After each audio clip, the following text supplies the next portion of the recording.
ಇವತ್ತು ನಮ್ಮ ಗುಲ್ಬರ್ಗ್ನ ಭಾಗದಲ್ಲಿರ್ತಕ್ಕಂಥ ನಗರ ಪೊಲೀಸ್ ಠಾಣೆ ಆಪೋಸಿಟ್ ಅಲ್ಲಿ ರೇಣುಕಾ ಯಲ್ಲಮ್ಮ ದೇವಿಯ ಉತ್ಸವ ನಡೀತಾ ಇದೆ.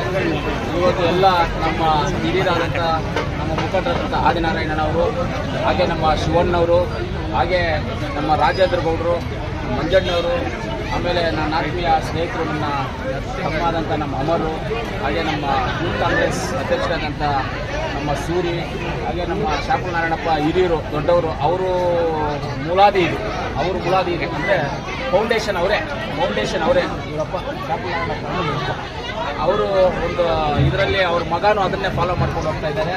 ಹಾಗೆ ನಮ್ಮ ಆಳ್ದಪ್ಪ ನನ್ನ ಎಲ್ಲರಿಗಿದ್ದು ನನಗೆ ಇಂಪಾರ್ಟೆಂಟ್ ಅಂದರೆ ನಮ್ಮ ಜೆ ಕೆ ನನಗೆ ಅಂದರೆ ನಮ್ಮ ಸ್ವಂತ ಫ್ಯಾಮಿಲಿ ಜೆ ಕೆ ನಾವೆಲ್ಲ ನಮ್ಮ ಜೆ ಕೆ ಅವರು ಎಲ್ಲರೂ ಇದ್ದಾರೆ. ಮುಖ್ಯವಾಗಿ ನೀವು ಇದ್ದೀರಾ ಪತ್ರಕರ್ತರು, ನಿಮಗೆಲ್ಲರಿಗೂ ಧನ್ಯವಾದಗಳು.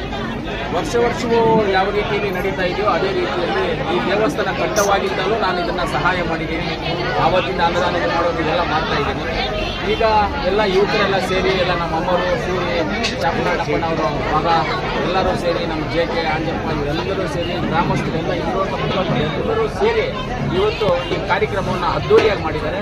ಅವರಿಗೆಲ್ಲ ರೇಣುಕಾ ಯಲ್ಲಮ್ಮ ತಾಯಿ ಆಯುಷು, ಆರೋಗ್ಯ, ಐಶ್ವರ್ಯ ಎಲ್ಲವನ್ನು ಕೊಟ್ಟು ಆ ದೇವರು ಕಾಪಾಡಲಿ, ಹೆಚ್ಚಿಗೆ ಆರೋಗ್ಯವನ್ನು ಕೊಡಲಿ, ಹೆಚ್ಚಿಗೆ ನಮ್ಮ ತಾಲೂಕಲ್ಲಿ ನಮ್ಮ ಜಿಲ್ಲೆಯಲ್ಲಿ ಮಳೆಯನ್ನು ಕೊಡಲಿ, ರೈತರನ್ನು ಕಾಪಾಡಲಿ ಅಂತ ದೇವರಲ್ಲಿ ಪ್ರಾರ್ಥನೆ ಮಾಡಿದ್ದೀನಿ. ನಿಮ್ಮ ಮುಖಾಂತರವಾಗೂ ಆ ದೇವರಲ್ಲಿ ಪ್ರಾರ್ಥನೆ ಮಾಡಿದ್ದೀನಿ. ಎಲ್ಲ ಒಳ್ಳೆಯದಾಗಿ ಪತ್ರಕರ್ತರಿಗೂ ಮಾಧ್ಯಮ ಮಿತ್ರದವರಿಗೂ ಎಲ್ಲರಿಗೂ ಒಳ್ಳೆಯದಾಗಲಿ ಅಂತ ದೇವರಲ್ಲಿ ಪ್ರಾರ್ಥನೆ ಮಾಡಿದ್ದೀನಿ. ಇವಾಗ ಈ ಕೆಲಸ ಇದೆಲ್ಲ ಆಗಬೇಕು. ಒಳಗಡೆ ಹೊಸ ಪ್ಲೇಟ್ಗಳು ಹಾಕಿದ್ದಾರೆ, ಎಲ್ಲ ಹಾಕಿದ್ದಾರೆ. ಇದಕ್ಕೆಲ್ಲ ಮೂಲ ಮಾರಕರ್ತನಾದಂಥ toll Babu and team Renuka Yellamma Devi, Babu and team, Seena ಎಲ್ಲರಿಗೂ ದೇವ್ರು ಒಳ್ಳೇದು ಮಾಡಲಿ. ಆ ಟೀಮ್ಗೆಲ್ಲರಿಗೂ ಆರೋಗ್ಯ, ಭಾಗ್ಯ, ಅವ್ರ ಫ್ಯಾಮಿಲಿ, ಕುಟುಂಬ, ಮಕ್ಕಳು ಎಲ್ಲರಿಗೂ ಆ ದೇವರು ರೇಣುಕಾ ಯಲ್ಲಮ್ಮ ತಾಯಿ ಒಳ್ಳೇದು ಮಾಡಲಿ ಅಂತ ದೇವರಿಗೆ ಇನ್ನೂ ಒಂದ್ಸಲಿ ಪ್ರಾರ್ಥನೆ ಮಾಡಿ.